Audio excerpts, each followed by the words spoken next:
হনুমানের সঞ্জীবনী বুটি আনার অবিশ্বাস্য কাহিনী।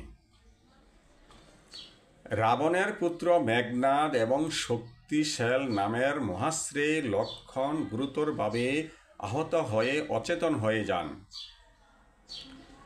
রাজচিকিৎসক সুসেন বৈদ্য ছুটে এসে পরীক্ষা করে জানান, লক্ষণকে বাঁচাতে হলে চাই সঞ্জীবনী বুটি, যা শুধু পাওয়া যায় হিমালয়ের গন্ধমাদন পর্বতে, আর সূর্য ওঠার আগেই তা আনতে হবে।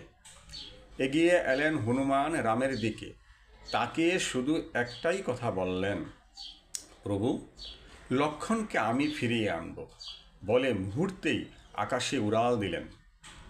সেখানে পৌঁছে হনুমান দেখেন সেখানে শত শত বেজস, সবই প্রায় একই রকম। যেহেতু বুটি চিনতে পারছিলেন না, পুরো পর্বত উপরে নিজ কাঁধে তুলে নিয়ে লঙ্কার দিকে বজ্র গতিতে ছুটে চললেন।